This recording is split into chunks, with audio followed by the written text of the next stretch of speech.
you for the introduction, and thank you, Sachin, for organizing the meeting and inviting. And good afternoon, everyone, including the teachers, Dr. Dawal, Dr. Parveesh, and all of those whom I cannot see on the screen. So, as Dr. Parveesh said that till about a few years back, lung cancer, we did not have a target, and now with the targets, the outcome has drastically changed. Though we have not cancer, with the ovarian cancer, though in the first decade of the century and the first half of the second decade, we were not spoiled with the choices, but now in the ovarian cancer, having found the targets, both the specific and the non-specific one, the outcomes are improving. And today's topic is the precision medicine for the ovarian cancer, the role of targeted therapy, and that too in the lab setting.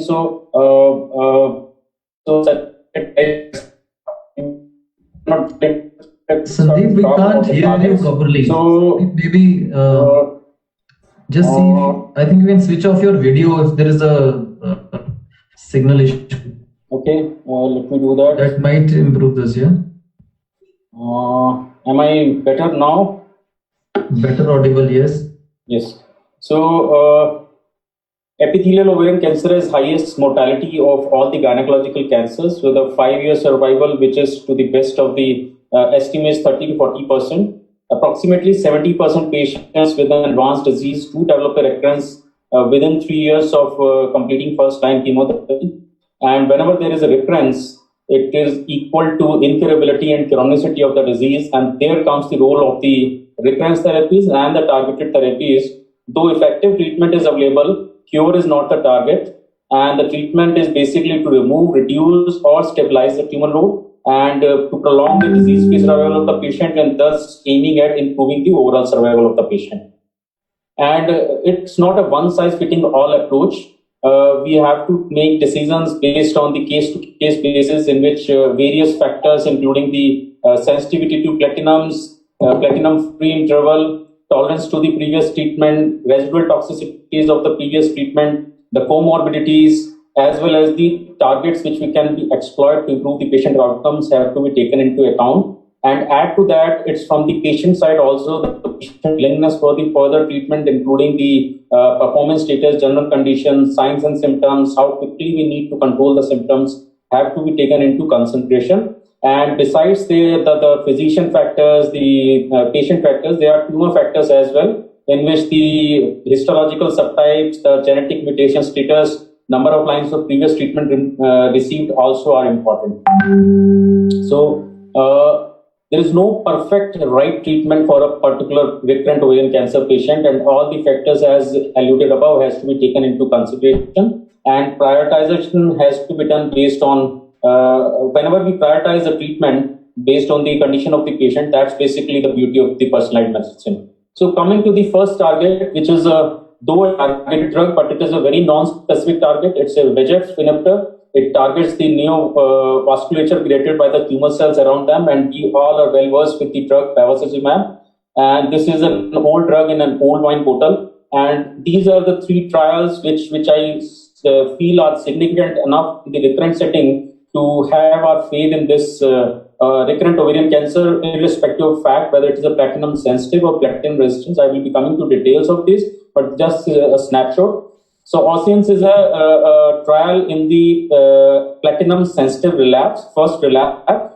This chemotherapy was compared with the chemotherapy plus bevacizumab combination, and the primary objective was to find out the progression-free survival, and it reached the primary objective successfully, with a difference of almost 4 months between the bevacizumab plus minus in the experimental arm, with a significant p-value. Similarly, GOG0213 in the lower part of the slide also was in the platinum-sensitive relapsed ovarian cancer, and the protocol was with the active chemotherapy based with the bevacizumab combination, and the primary endpoint was overall progression-free survival and the overall survival both, and it reached both the endpoints, but overall survival was a very borderline significant overall survival difference. Similarly, AURELIA was in the platinum-resistant ovarian cancer relapse, in which bevacizumab was added to a non-platinum chemotherapy, and the primary endpoint was PFS. And as if you can see, if it was a platinum-sensitive relapse versus a platinum-resistant relapse, the quantum of benefit given by the bevacizumab was almost the same, that is 3 to 4 months. So, irrespective of the chemotherapy backbone, the anti-VEGF therapy worked in all these three types of trials and all the both the types of platinum-sensitive versus platinum-resistant ovarian cancer patients. Such the bevacizumab, we have other targets with the who are targeting the VEGF, pazopanib. We have used in the past ceduranib, not clinically available to us, but there are trials showing there is a significant PFS benefit targeting the VEGF. Similarly, nindatinib is also as a VEGF target, and we have anti-EGFR, trastuzumab, pertuzumab. So I will not be taking the drugs which are not available or which are not clinically useful to us as on today, or we are not clinically using in the clinic. However, there are progression-free survival differences there. So this table basically tells us what has been the quantum of difference achieved with the bevacizumab. GOVE 213 about 3 to 4 months, OCEANS about 4 months, AURELIA about 3 to 4 months, and all with a significant p-value. And overall survival, except for the GOVE 213, was not different in the OCEANS or the AURELIA trial. And the secondary endpoint, progression-free survival being the first endpoint, was met in all the three trials, making bevacizumab as the drug of choice to be used in a platinum-sensitive or platinum-resistant ovarian first line. Now, this is a brief schema. I will not be dwelling into the much details of the treatments, but this schema tells us patients with platinum-sensitive recurrent ovarian cancer progressing after first-line chemotherapy with no prior bevacizumab exposure, and number was total enrolled was 484. They were randomized between carboplatin with gemcitabine. So carboplatin dose was less as compared to what we used clinically, carboplatin AUC 4, day 1. And that was combined with gemcitabine plus bevacizumab in the experimental arm and with the placebo in the control arm. And with the primary endpoint of PFS and the secondary endpoints of overall response rate, duration of response, overall survival, and the side effects, especially the GI perforation and other adverse events, were captured. Now, if you see the chart, PFS is there in the chart on the left side in the Kaplan-Meier curve, which shows there is a significant difference of gemcitabine, carboplatin with bevacizumab versus the placebo. And if we go to the table on the right side, the median PFS difference of 8.4 versus 12.4 in the active arm, there was a p-value of 0.00001 for a stratified HR of 0.484, thus establishing this drug in the platinum-sensitive relapse. Overall response rate with a significant hazard ratio of 0.53 were also impressive. The final OS analysis, as already alluded, that the endpoint, it was a secondary endpoint, and the overall survival was not proven to be better with the bevacizumab as compared to placebo. So only the progression-free survival outcomes were better significantly in the OCEANS trial. Coming to the platinum-resistant recurrent ovarian cancer, platinum-sensitive again, GOG 213. Now this was not only a simple chemotherapy trial, it was also patients who were platinum-sensitive recurrent cancers, whether they were surgical candidate, yes or no. If yes, they were operated versus not operated, versus those surgical candidates which were not surgical candidates, they again were randomized. So carboplatin, paclitaxel versus carbo-pacli plus bevacizumab, followed by maintenance bevacizumab. Primary objective, since it was a huge trial, overall survival was also the primary objective is this trial. And idea was also to find out whether in the platinum-sensitive ovarian cancer, the use of secondary cytoreductive surgery, does it give any survival benefit? And secondary objectives of PFS, quality of life issues, and any hypersensitivities. Now PFS, 10.4 versus 13.8 months, almost about 3 months difference. Overall survival 37.3 versus 42.2 months, so significant overall survival difference. However, the p-value was 0.056 at the borderline of being significant. So based on GOVE 213, we can say in a platinum-sensitive recurrent ovarian cancer, combining a bevacizumab plus minus a cytoreductive surgery gives us the overall survival advantage as well as the progression-free survival advantage.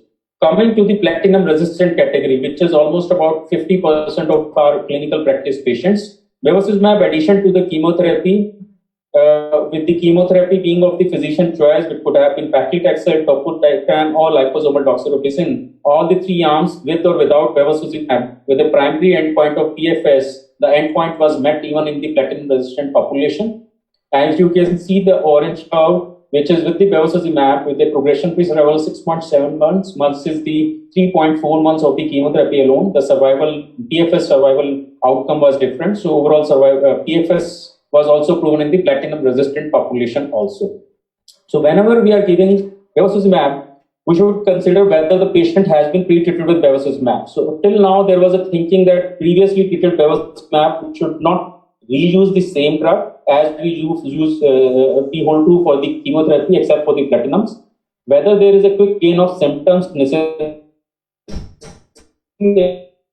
which requires frequent ascitic tapping, and is there any existing contraindication to use of the bevacizumab? So pointing to the point one, so if patient has already been exposed to bevacizumab, one can reuse the same drug, and it was shown in the OB17 trial that those patients in which bevacizumab had already been exposed and bevacizumab is reused in such patients, there is a significant progression-free survival difference of 3 months, PFS of 11.8 months in the active bevacizumab arm, which have been already treated with bevacizumab arm, versus 8.8 months in those patients who were never treated with the bevacizumab.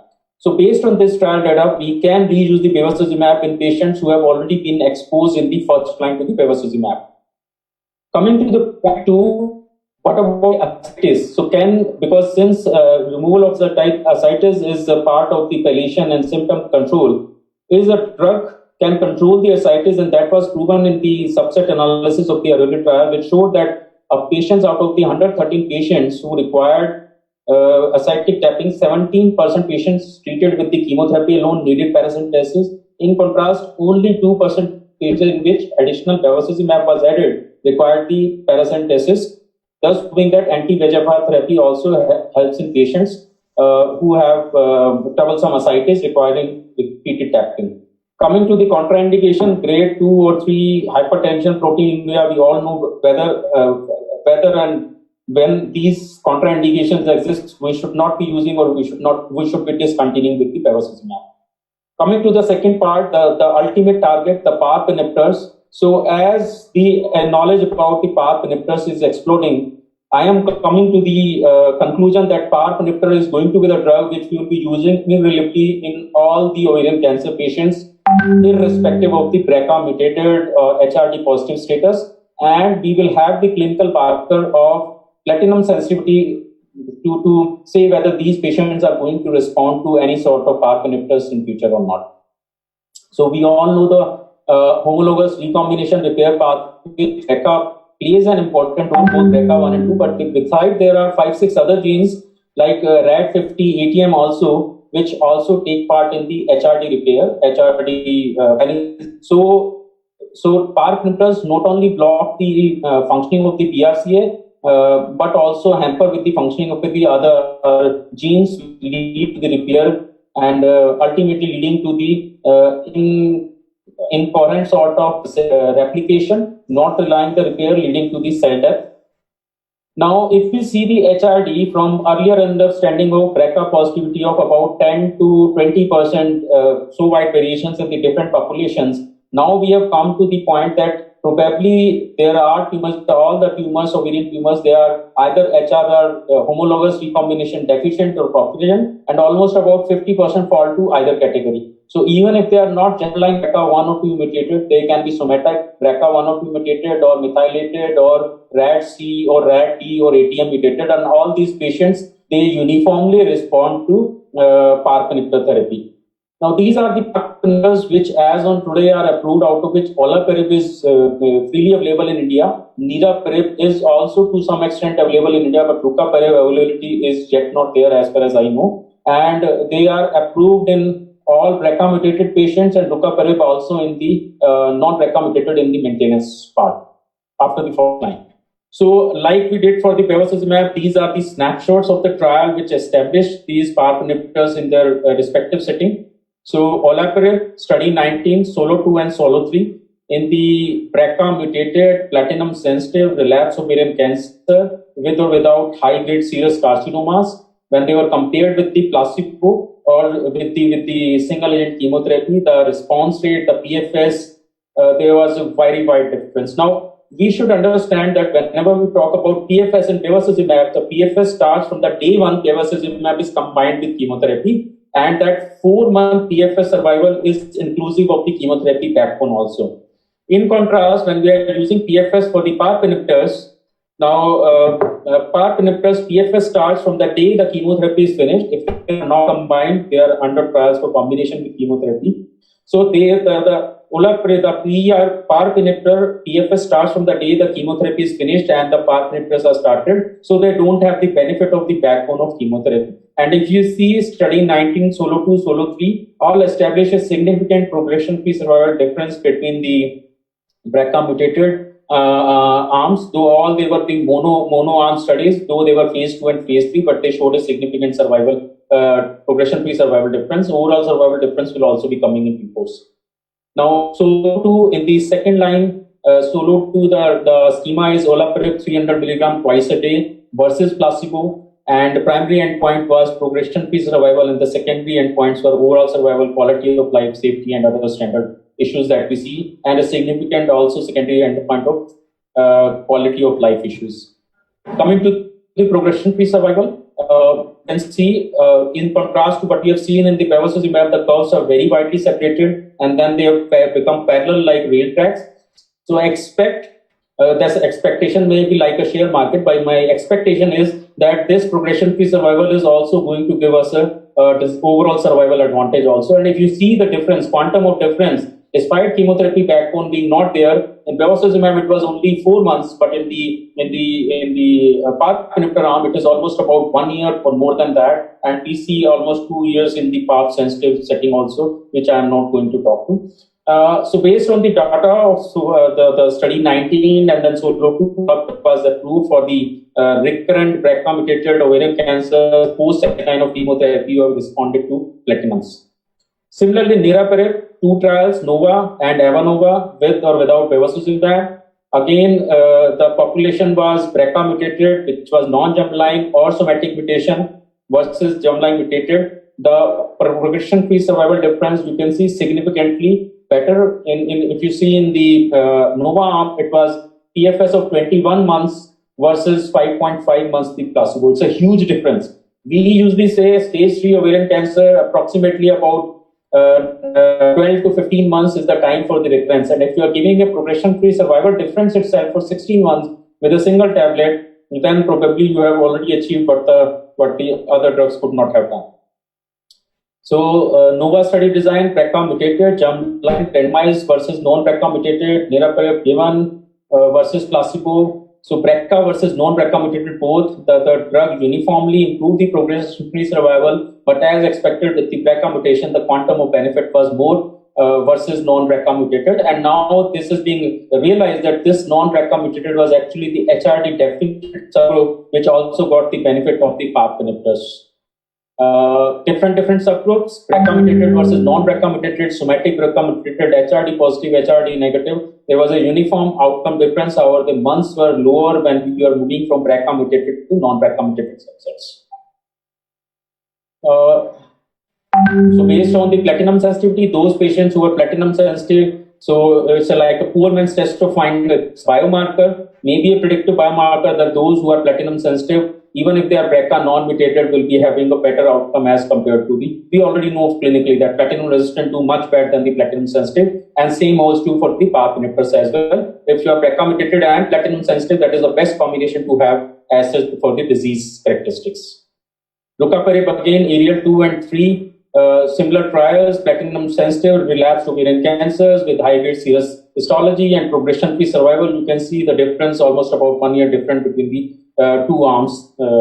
So based on this, rucaparib got accelerated approval with the 600 milligram twice a day dose with the germline on somatic BRCA mutations with the recurrent ovarian cancer exposed to 2 prior lines of treatment with a partial or complete response to the last line of chemotherapy.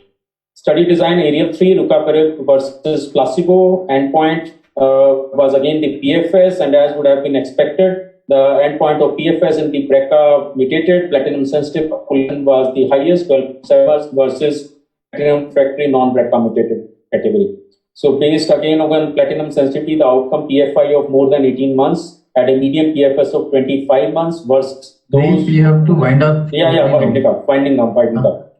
So Or invariably for me, all PARP inhibitors are similar. The only problem is with the widespread availability. I think rucaparib and niraparib are lagging behind, but may come up based on the availabilities. So PARP inhibitor is one of the most important advances for ovarian cancers in the past decades. Maintenance with any of the PARP inhibitors improves the progression-free survival. BRCA-mutated patients benefit the most, but no predictive NGS test is sensitive enough to rule out the benefit for BRCA wild type. So in the interest of time, I had something for the immunotherapy, but I think I will need to wind up saying thank you for giving the opportunity to talk about this. Thank you. Thank you, everyone.